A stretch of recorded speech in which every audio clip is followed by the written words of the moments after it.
Hello everybody, welcome back to Simulated Heaven, and welcome back to WRC Powerslide. Now I've been playing this game for quite a lot of hours, I would say about roughly 8 hours-ish. I played it quite a lot in the past week and a half or so since I did the last video, since it was out. I've really enjoyed the game, but I wanted to kind of go over what I think is good about the game and what I think isn't so good.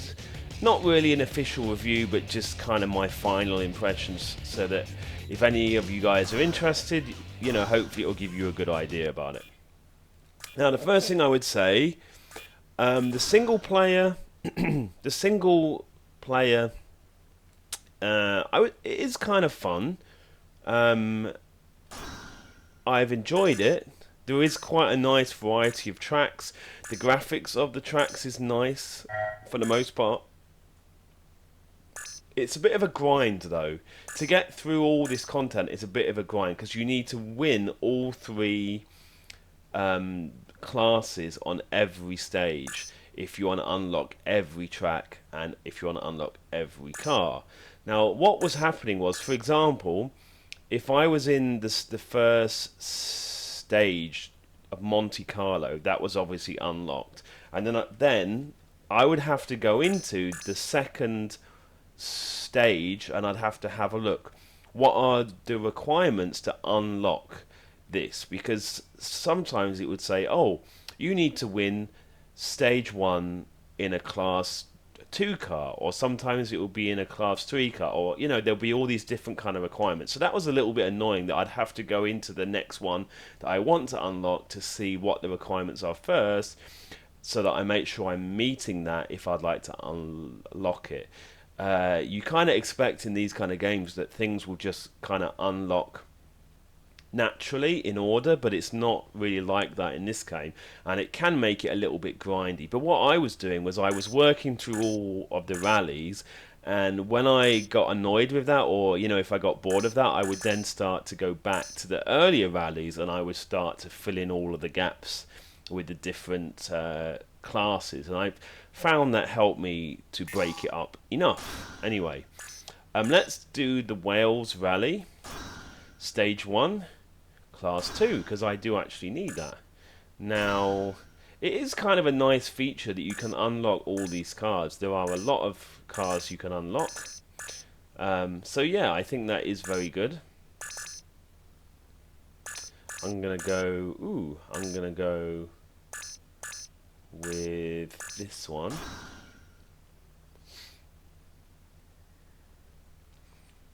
And then I'm just going to do this race and talk about some other things about this game. Now, I do enjoy, like I said in the first video that I did about this game, I do really enjoy the handling. I think the handling is really nice in this game. I really like the idea of having rally stages, but in this kind of arcade game kind of style, if you know what I mean. So they're the main two things that I really like, that I think have kind of kept me coming back to this game rather a lot since I've owned it. It's, you know, it feels really nice to be sliding around on these rally tracks, and the graphics are nice. It looks realistic, like, whoops, today's and I'm not paying any attention, am I?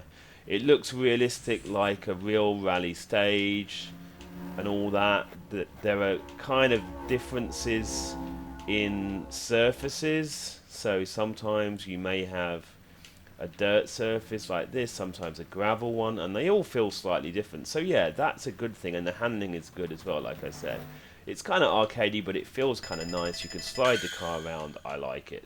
So that's the main thing. So I really am not paying any attention, am I? I'm trying to talk and drive, and I'm really not doing a very good job. Yeah. So they're the main things I would say I like about it. Now, the things I'm not so happy about. Now, when I'm racing with AI, I don't like the power-ups. And I would actually turn off the power-ups. The only reason I've actually carried on with the power-ups is I kind of felt like I'd started unlocking things with the power-ups, so I wanted to try the, you know, 100 percent the game with all of the power-ups. But when you're playing with AI, I don't really like them.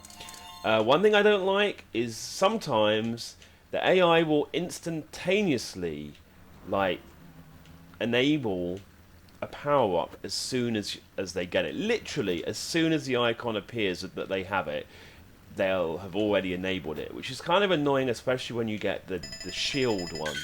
When you get the shield one, the shield power-up that is basically protecting you from everyone else's power-ups. So obviously when I get that, I will usually wait until I see that someone has a power-up that can affect me, and when I see that, then I'll obviously enable it, you know, because there isn't a lot of point in enabling it if everyone else has got like nitrous, for example. So anyway, so that's what I usually do, but it's annoying sometimes.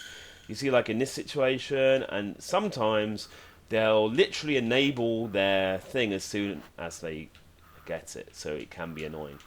And also, some of the power-ups, I don't feel are very good because they don't even affect the AI. If you're playing online with other people, I think it would be fine. For example, the one which will leave a black smoke trail behind you. I'm pretty sure if you get that, it has no effect on the AI. So it can be frustrating. And this is kind of coupled with the fact that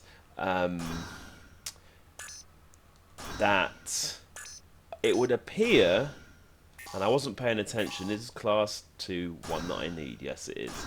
And it's kind of coupled with the fact that I think the power-ups can be kind of weird. Obviously they must be random, but sometimes they don't seem very random. It might just be that there aren't enough of the power-ups. I think there's only 4 in total in power-ups, so that could be a part of the problem, that they need to have more of the power-ups, so the variety is sometimes greater. Like, for example, there are times, and that is annoying, when it just completely spins you around. But anyway, that's kind of part of the game, I suppose. Oh, and what is that? Wow, that's crazy. Some guy just completely punted me. But, yeah.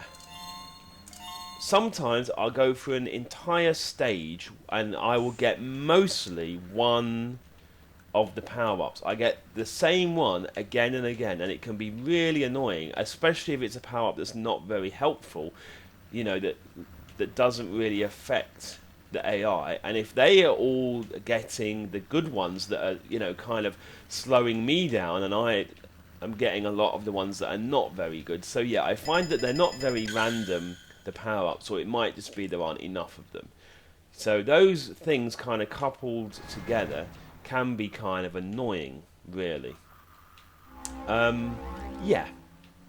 What else is annoying? Now, sometimes what can be annoying in this game is when you crash, if you kind of crash into a part of the scenery, sometimes it can be really hard for you to get out of it. So you'll be basically stuck there. So there are times when I've been miles ahead on a stage, and I kind of have a crash into the scenery, and my car gets kind of stuck, kind of lodged, and you have to like reverse out. And it can be annoying because it can be so slow and everyone will catch right up or even overtake you. So yeah, that can be a little bit of an issue. Not so bad, but on the whole, like I was saying earlier, I have really enjoyed this game. I think that the whole rally arcade kind of third person arcadey kind of rally game idea, I do really like the feeling of it. The handling, driving the rally cars, the rally stages, I like all of that. And I have really felt myself, even playing this game quite a lot. So yeah, it's kind of gripped me, I would say. But yeah, just some of the annoyances can be kind of annoying at times. So there have been a few times when I've been playing this game for a bit and I just have to put it down because there can be that annoying stuff that happens.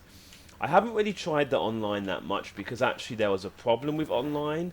The accounts weren't working for online for a few days, and you know, and I just didn't really get into it again. So I've not been doing much online at all, really.